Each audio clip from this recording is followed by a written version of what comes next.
right now we're going to talk some MMA with the host of Ringside Report Radio. You can hear it every Wednesday and Friday right here on TSN 690 or online at ringsidereport.net. You can follow him on twitter.com/DaveSimonMMA. It is Dave Simon. It is Dave Simon. A lot going on in the world of MMA, Matthew. Last night we had a UFC event. This Wednesday morning at the Bell Center, George St. Pierre and Nick Diaz will have a press conference that's open to the public to announce tickets being on sale for UFC 158 here in March. Bellator Thursday night as Bellator weekly shows continue, and then UFC on Fox on Saturday night. So a jam-packed week here for MMA. And in terms of that open press conference, do you think it's going to be well attended? What's the history like of those things here in the city? Yeah, the last one to announce the on-sale date for Carlos Condit and George St. Pierre was well attended. I'd say a couple hundred people were there to just watch the guys talk about their fight for about 40 minutes. So I expect it to be well attended on Wednesday. The last one I think was around noon, this one at 10 a.m., so maybe a little bit earlier. You hate that, huh? Yeah, I don't like it. I don't like it. I have to be there at 9 a.m. on Wednesday morning, and then I have to be back here at 11 p.m. on Wednesday night, so it just makes the day long. You add, jiu-jitsu in between that. I'm going to need a nap, I think, Wednesday evening. Now, you mentioned UFC went down. How did it go, and what were the highlights? It went well. I mean, it was a solid card in Brazil. Vitor Belfort, Michael Bisping was the main event. Vitor knocking out Bisping in the second round. A huge left head kick that dropped Bisping, followed by a few hammer fists to finish off that fight. Very impressive victory for Vitor Belfort. It was said that Bisping, with a victory, would earn a title shot against Anderson Silva. So there was a lot of talk about Michael Bisping leading into this fight. I actually spoke with Vitor a few weeks before the fight, a few weeks ago now, and he convinced me in that conversation that he was going to win. He's a very tough guy. He's a guy that came off that 4-round fight with John Jones where he was eventually submitted, but he went into that fight on short notice. He went into that fight hurt and looked very good against perhaps the best fighter on the planet right now in Johnny Bones Jones. And then last night knocks out Michael Bisping, only the second man to ever knock out Bisping. Joins Dan Henderson as the two guys to knock out the count. So very impressive victory for Vitor Belfort. It's unclear as to where he goes from here. He fought last night at 185 pounds, beating one of the best middleweights in the world, but he called out John Jones, the light heavyweight champion, after the fight. Oh, there's more money in that one. Yeah, I mean, I think it's interesting that Vitor called out John Jones, the guy that he fought last, who's the light heavyweight champion, when Vitor just beat the middleweight, a middleweight, and a guy that was looked at as perhaps a top middleweight contender had he defeated Vitor. Vitor decides not to call out Anderson Silva, the middleweight champion.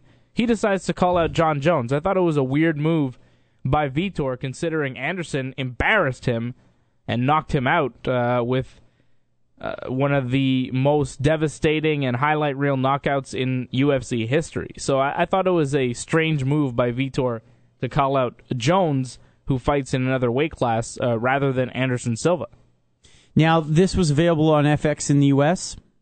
Yeah, Sportsnet here in Canada. And now we're looking at the next network one would be on Fox. That's correct. That's coming up on Saturday night. Demetrius Mighty Mouse Johnson taking on John Dodson. It'll be the first ever flyweight title defense. Demetrius won the fight against Joseph Benavidez, winning the title in September in Toronto, and he'll defend against John Dodson, two of the fastest guys in all of mixed martial arts. You got to imagine 125-pounders are going to be moving pretty quickly, and they really do. Very exciting fighters. It's going to be a great fight in the main event. I spoke with Demetrius on Friday night. He was on Ringside Report Radio. He's ready for this one.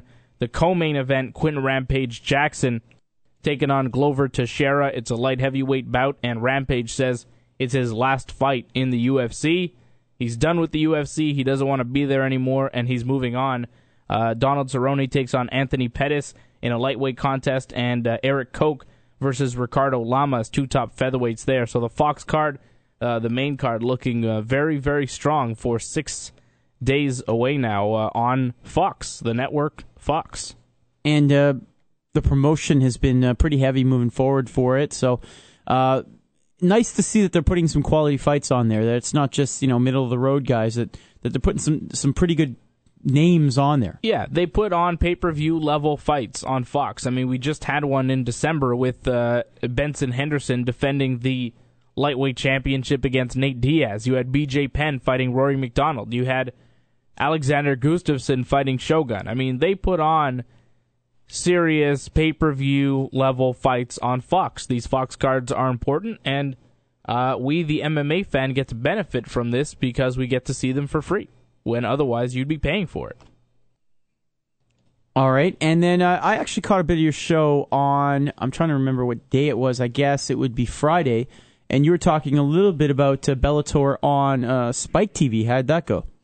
Yeah, that went well. They did well as far as ratings, and I think it's going to be a work in progress to see how they continue, how consistent they can stay. I thought that the first night of fights was very good. They've got another exciting night coming up on Thursday, and they're doing these weekly fights now, which I think is it's a lot of fun to see. Muhammad King Mo Lawal, a former Strikeforce light heavyweight champion, he's going to be competing in the quarterfinals of the light heavyweight tournament. His fight's going to be on Thursday. Ben Askren, the welterweight champion in Bellator, an undefeated, very high-level wrestler, he's going to be defending his championship against Carl Amusu.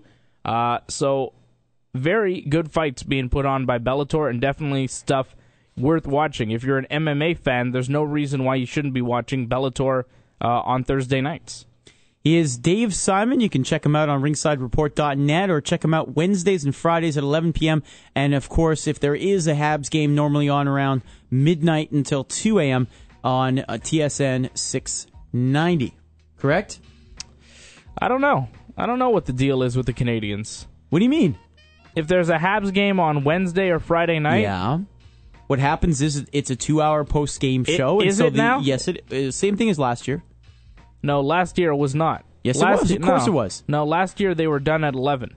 Feels like this is a chat we should have off the air, but I guarantee you Maybe. they were doing post-game shows just until shows midnight. the level of communication here. No one really knows when they're on. I'm right and you're wrong. I'll let you know that right now. I don't think so. Oh, boy. All right, Dave, you're right. How about that? I'll take it. Okay.